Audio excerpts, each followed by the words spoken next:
नमस्कार। आप देख रहे हैं स्टेट अपडेट। मैं हूं राजेंद्र कानूनगो और मेरे साथ आज उपस्थित हैं यहां पर वरिष्ठ पत्रकार, राजनीतिक विश्लेषक डॉक्टर शिशिर उपाध्याय। मैं उनका बहुत बहुत स्वागत करता हूं। और जैसा आप जानते हैं, हम अलग अलग विषयों को लेकर चर्चा करते हैं। तो आज हम चर्चा कर रहे हैं कांग्रेस की जो सूची जारी होने वाली थी प्रत्याशियों की, वह सूची अभी जारी नहीं हो पाई है। कल उनकी मीटिंग थी, लेकिन उस मीटिंग में कोई निर्णय नहीं निकला है। इधर भारतीय जनता पार्टी जन आशीर्वाद यात्रा के माध्यम से अपनी नींव पुख्ता करती जा रही है और कांग्रेस को जो जन आक्रोश यात्रा निकालना थी वह अभी निकलनी शुरू नहीं हुई है।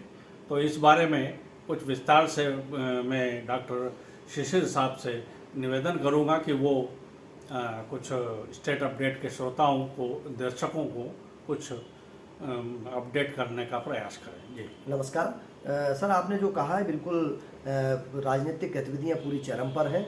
भारतीय जनता पार्टी हो या कांग्रेस हो, दोनों प्रयास कर रहे हैं कि जल्द से जल्द डिक्लेयर कर दें, परंतु असंतोष का लावा जिस तरीके से एक तरफ भारतीय जनता पार्टी छोड़ के कांग्रेस में लोग जा रहे हैं और कांग्रेस इंतजार कर रही है कि कितना डैमेज कर सकती है भाजपा को, दूसरी तरफ एक बड़ा धमाका भारतीय जनता पार्टी भी करने वाली है। कांग्रेस के कुछ बड़े नेता छोड़ के भाजपा में आ सकते हैं। कमर तोड़ने के लिए भारतीय जनता पार्टी की जो रणनीति, मुझे ऐसा लग रहा है, इसके पहले भी हुआ था। डॉक्टर भागीरथ प्रसाद को कांग्रेस ने अपना टिकट दिया और भागीरथ प्रसाद जी कांग्रेस का टिकट लेके सीधे बीजेपी कार्यालय में शामिल हो गए थे। इसके पहले चौधरी राकेश सिंह के साथ भी ऐसा हुआ था और इसके पूर्व में दो और बी फार्म मिल गए थे। भाजपा के कांग्रेस के प्रत्याशी डिक्लेयर हो गए थे और वो एंड टाइम पे भाजपा में शामिल हो गए थे। तो भारतीय जनता पार्टी कोशिश कर रही है कि ये कांग्रेस के जितने भी असंतुष्ट हैं, जिनको टिकट नहीं मिल पाएगा, उनको हम ऐसा करेंगे। और इधर दूसरी तरफ कांग्रेस कोशिश कर रही है कि पिछली बार जो कुछ हुआ था, ऐसा तो नहीं कि हम टिकट दे दें और बजा के भाजपा में शामिल हो जाए। और कांग्रेस के ये जो टिकट वितरण होगा उसके बाद ऐसी संभावनाएं बढ़ सकती हैं। भारतीय जनता पार्टी की इंटरनल पूरी तैयारी है कि उनके टिकट मिलें और एक साथ 8-10 टिकट वालों को वो सीधे भाजपा ज्वाइन करा दें। और वो टिकट जैसे ही मिलेगा, इससे मनोबल टूटता है कार्यकर्ताओं का, इससे पूरे प्रदेश में एक हवा बनेगी और यही वजह है कि कांग्रेस अभी रुकी हुई है। भारतीय जनता पार्टी ये प्रयास कर रही है कि जितने छोड़ के जा रहे हैं, जितने लोग जा सकते हैं वो चले जाएं। हम जो ठोक बजा के जिसको टिकट देना है उसको टिकट देंगे। 60 टिकट उन्होंने तय करने की बात की थी, 39 पहले कर चुके थे, उसके बाद 60 और फाइनल कर रहे थे। लेकिन वह जैसे ही जन आशीर्वाद यात्रा में शक्ति प्रदर्शन जैसा हो रहा है, डायरेक्ट तो नहीं, इनडायरेक्टली ये कहा जा रहा है कि आप जो ज़्यादा से ज़्यादा भीड़ जुटा पाएगा, जो ज़्यादा से ज़्यादा, चूँकि अभी सरकारी तंत्र भी पूरी भीड़ में मदद करता है, सारी व्यवस्थाएं करता है, लेकिन वो ये चाहते हैं कि चुनाव आचार संहिता लगने के पहले जितना हम प्रयास कर सकते हैं, लोगों तक पहुंच सकते हैं, वो पहुंच जाएं। और यही विधायक के जो दावेदार हैं उनकी परीक्षा का टाइम है कि वो जितनी ज़्यादा से ज़्यादा भीड़ जुटा सकते हैं। कांग्रेस जनाक्रोश रैली निकालेगी और कांग्रेस की जनाक्रोश रैली के साथ साथ राहुल गांधी, प्रियंका गांधी और खड़गे जी, इनकी 3 लोगों की बड़ी सभाएं प्लान कर रही है उस जनाक्रोश रैली में। और मुझे ऐसा लगता है कि शायद जिस तरीके से टिकट डिक्लेयर करने की बात चल रही है, उसके साथ ये अगर जनाक्रोश रैली में प्रियंका गांधी धार में 5 तारीख का प्लान है उनका कि 5 सितंबर को भोपाल धार में वो आएंगी। इसी तरह राहुल गांधी का प्लान है, ऐसा ही खड़गे जी का प्लान है। और ट्राइबल सेक्टर में खड़गे जी का उपयोगिता है।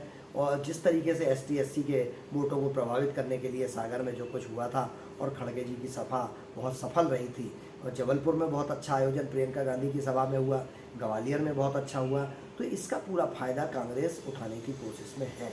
एक जो इंटरनल सर्वे की जो बात चल रही है, उस सर्वे जो सर आया है उससे भारतीय जनता पार्टी चौकन्नी हो गई है, क्योंकि वो सर्वे जनता ने के बीच से किया गया है और एक किसी निजी कंपनी ने किया है।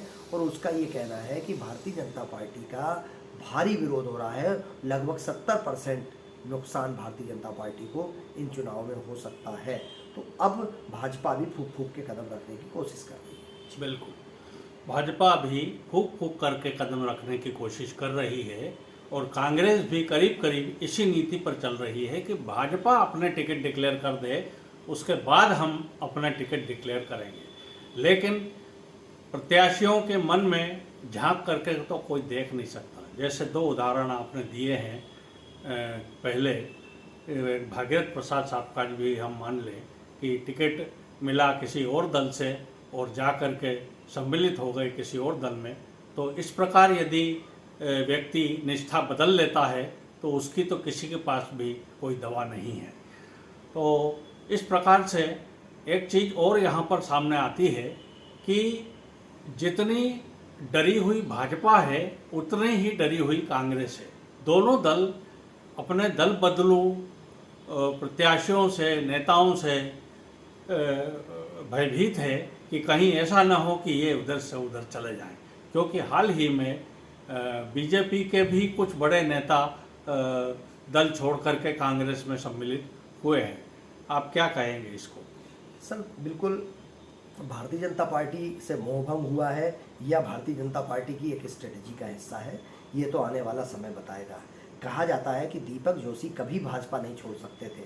दीपक जोशी जिस तरीके से वो एक प्लांट किया गया, ऐसा बताया जा रहा है कि वो प्लांट किया गया था।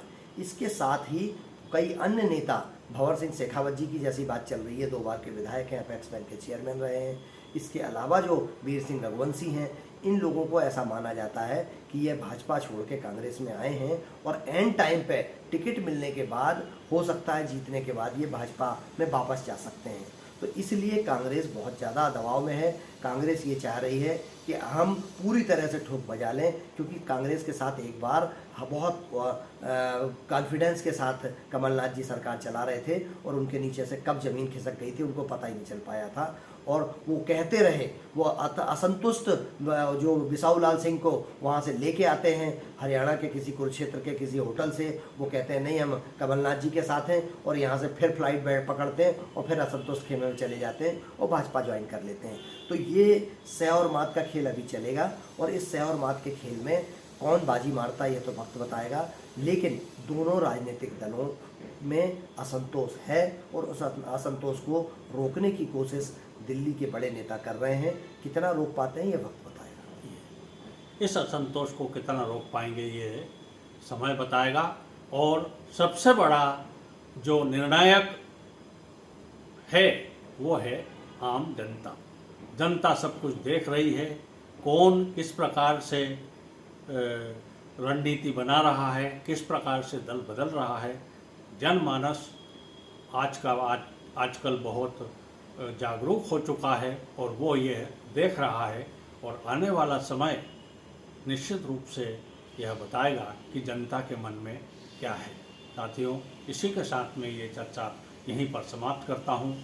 यदि आपको यह चर्चा अच्छी लगी हो तो कृपया कर इसे आप सब्सक्राइब करें, इसे लाइक करें, इसे शेयर करें, और उपाध्याय जी को मैं यहाँ पधारने के लिए धन्यवाद देता हूँ।